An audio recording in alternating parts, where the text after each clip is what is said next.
ഇന്നത്തെ നായകനാരെന്ന് അഞ്ഞുക ചേര പിടിച്ചു വലിച്ചും ഇല്ല കളി തീ കളി ഈ കളി തമ്മിൽ കുത്തിപ്പോരിന് പോരും പുല്ലാണെ തമ്മിൽ തമ്മിൽ ചൊല്ലിയകന്നും വെല്ലുവിളിച്ചും പിന്നാലെ പോരും പിന്നെ ഓട്ടിന് ചാട്ടം നാട്ടിന് കോട്ടം മുട്ടിന് കെട്ടിപ്പൊക്കും വീട്ടിന് ചട്ടം നാടകമേ ഉലകം നാടകമേ ഉലകം നിലയാകെ തെറ്റിപ്പിക്കിരി മാക്കിരി പോക്കിരി കാട്ടി കൊഞ്ഞണം ഇങ്ങനെ അങ്ങനെ തമ്മിൽ കുത്തും നാടകമേ ഉലകം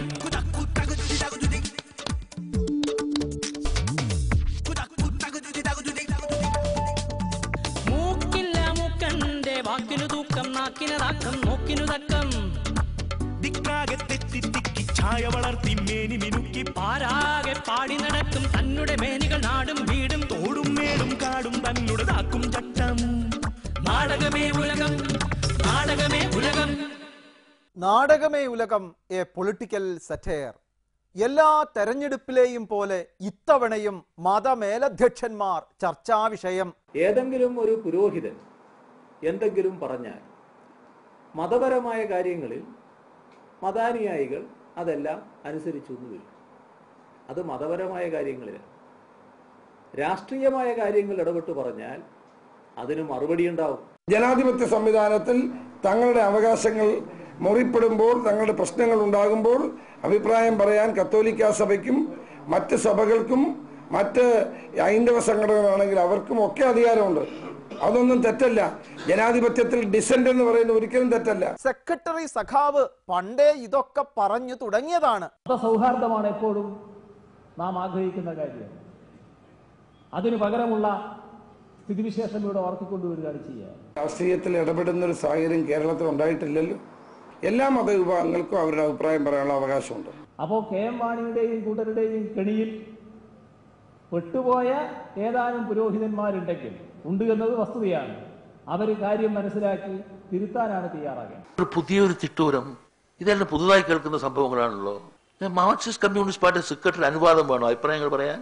മാർക്സിസ്റ്റ് പാർട്ടിയുടെ സെക്രട്ടറി ആവാൻ ബിഷപ്പൊന്നും പോയിട്ടില്ലല്ലോ ഇതുവരെ. ദേവസ്വത്തിലേക്ക് ഇവരൊക്കെ വരുന്നുണ്ടല്ലോ ആവാൻ പലരും, അല്ലേ? അതുകൊണ്ട് അതിനെ പറ്റിയൊന്നും സംസാരിക്കണ്ട. നികൃഷ്ട ജീവി പ്രയോഗം എങ്ങനെ മറക്കാനാകും? മത്തായി ചാക്കോ അന്ത്യകൂദാശ സ്വീകരിക്കാനോ? ഒരു ഉത്തമനായ കമ്മ്യൂണിസ്റ്റിന് ഒരിക്കലും അങ്ങനെ ചെയ്യാൻ പറ്റുമോ? അന്നേ പറഞ്ഞതാണ്, അതൊക്കെ തന്നെ ഇപ്പോഴും പറയുകയാണ്. ആ കളി നല്ലതല്ല. അത് കേരളത്തിന് വലിയ ആപത്തുണ്ടാക്കുന്ന കളിയാണ്. നമുക്ക് തമ്മിൽ അഭിപ്രായ വ്യത്യാസമൊക്കെ ഉണ്ടാവും. ഇപ്പോൾ ഇത്തിരി കൂടി തറപ്പിച്ചു പറയുന്നു, രാഷ്ട്രീയത്തിൽ ഇടപെടുന്ന പുരോഹിതന്മാർ മതപദവി ഉപേക്ഷിക്കണം. കാരണം മറ്റൊന്നുമല്ല, ഒരു വിഭാഗം കത്തോലിക്ക പുരോഹിതർക്ക് UDF അനുകൂല നിലപാടാണ് അത്രേ ഉള്ളത്. ഇപ്പോഴാണ് ഇതിൻ്റെ എല്ലാം പിന്നിൽ ആരായിരുന്നു എന്ന് വ്യക്തമാകുന്നത്. UDFന് വേണ്ടി മാണി ശ്രമിച്ചുകൊണ്ട് ചിലരെ കൊണ്ട് പറയിപ്പിക്കുകയായിരുന്നുവെന്ന് മാണി ഇവർക്ക് വേണ്ടി വക്കീൽ കുപ്പായമിട്ട് രംഗത്ത് വന്നതിലൂടെ വ്യക്തമാവുകയാണ്. ഇത് പിണറായി വിജയന്റെ സൂത്രമാണ്, മാർക്സിസ്റ്റ് പാർട്ടിയുടെ സൂത്രമാണ്. എല്ലാ അടവുകളും പരാജയപ്പെട്ടപ്പോ, ഈ തെരഞ്ഞെടുപ്പിൽ അവർ പരാജയപ്പെടും എന്ന് കണ്ടപ്പോ ഇത് ഇറക്കി വിടുക, ഈ വിഷം കുത്തിവയ്ക്കുക, അതിനുവേണ്ടി 2 ആഴ്ചയായി നടത്തുന്ന ഈ പ്രയോഗങ്ങൾ കണ്ടപ്പോൾ ഹൃദയം നൊന്തുകൊണ്ട്, മനസ്സ് നൊന്തുകൊണ്ട് ഇവിടുത്തെ ഒരു പൗരൻ എന്നുള്ള നിലയ്ക്ക് കേരള കോൺഗ്രസ് ചിന്തിക്കുകയാണ്. അപ്പോൾ കത്തോലിക്ക പുരോഹിതർക്ക് UDF അനുകൂല നിലപാടല്ല, LDF അനുകൂല നിലപാടാണ് ഉള്ളതെങ്കിൽ സഖാവിന്റെ നിലപാട് എന്തായിരിക്കും? അതാണ് ശരിയായ നിലപാട്. സ്വാഗതാർഹമായ നിലപാടാണത്, അഭിനന്ദനാർഹമായ നിലപാടാണത്. ശരിയല്ലാത്ത നിലപാടുകൾ ചിലർ സ്വീകരിക്കുമ്പോൾ അത് ശരിയല്ല എന്ന് പറയേണ്ടി വരുമല്ലോ. ഇപ്പൊ സാധാരണ ഒരു ഘടകലേഖനം അയച്ചാൽ ഞങ്ങൾ ആരെങ്കിലും അതിനെക്കുറിച്ച് അഭിപ്രായം പറയുമോ? പറയില്ലാലോ. ആഹാ, അപ്പോൾ മാണി സാറിന്റെ നിലപാടോ? പിണറായി വിജയൻ കഴിഞ്ഞ 2 ആഴ്ചയായി കേരളമൊട്ടാകെ നടക്കുന്ന ദുഷ്പ്രചരണങ്ങൾ, സഭയെ മാത്രം ഒറ്റതിരിച്ചുകൊണ്ട് ഇവിടെ സമുദായവൽക്കരണം നടത്തുന്നതിന് വേണ്ടി, ഇവിടെ വർഗീയ വിഷം ഇവിടെ കുത്തിവയ്ക്കുന്നതിന് വേണ്ടിയുള്ള മനഃപൂർവമായ ഉദ്ദേശത്തോടു കൂടി പിണറായിയുടെ ഉദ്ദേശം അതാ, വർഗീയ വിഷം കുത്തിവയ്ക്കുക.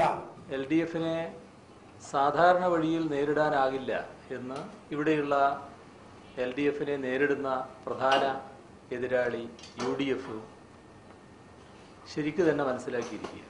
അപ്പോൾ അതുകൊണ്ട് ചില വളഞ്ഞ വഴികൾ സ്വീകരിക്കാൻ UDF നേരത്തെ ആലോചിച്ചിട്ടുണ്ട്.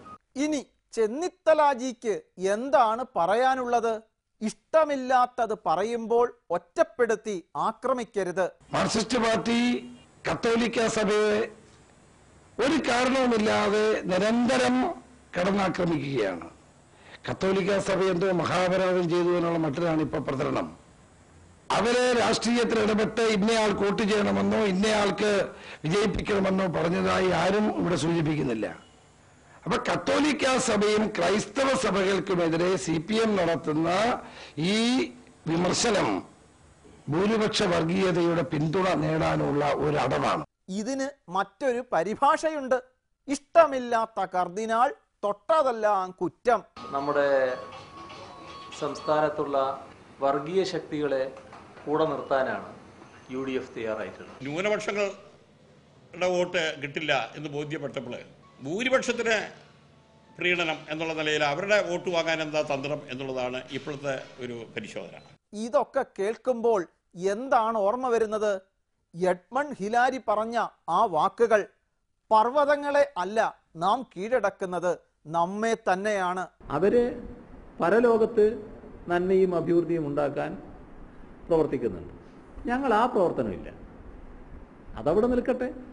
ഇവിടെ ചെയ്യുന്ന കാര്യങ്ങൾക്ക് ഞങ്ങൾക്ക് തമ്മിൽ യോജിക്കാവുന്നതല്ലേ ഉള്ളൂ. ആ യോജിപ്പിന് ആണ് ഞങ്ങൾ നിലകൊള്ളുന്നത്. സഹകരിച്ചു പോകാന്നുള്ളത് തന്നെയാണ് ഞങ്ങളുടെ നിലപാട്. അത് ഇടുക്കി പോയപ്പോൾ കുറച്ച് സോഫ്റ്റായി. കാരണം അവിടെ കത്തോലിക്ക സമുദായങ്ങൾ കൂടുതലുണ്ടെന്നുകൊണ്ടാകാം കുറച്ച് സോഫ്റ്റായിട്ട് വർത്തമാനം പറഞ്ഞു.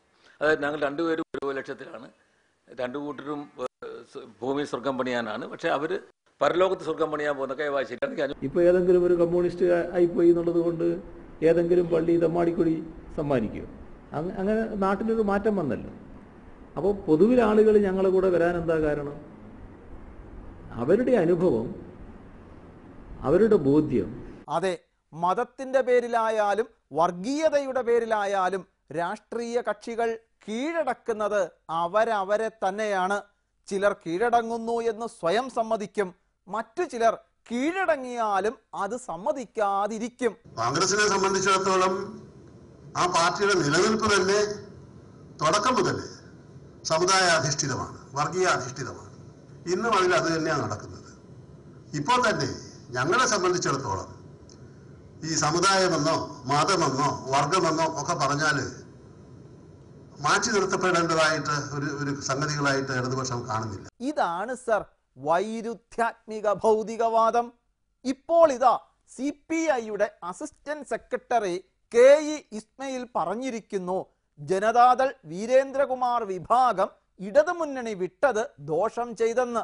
ജനതാദളിന് ചില സ്ഥലങ്ങളിൽ സ്വാധീനമുണ്ട്. അവരൊരു ജനാധിപത്യ പാർട്ടിയായിരുന്നു.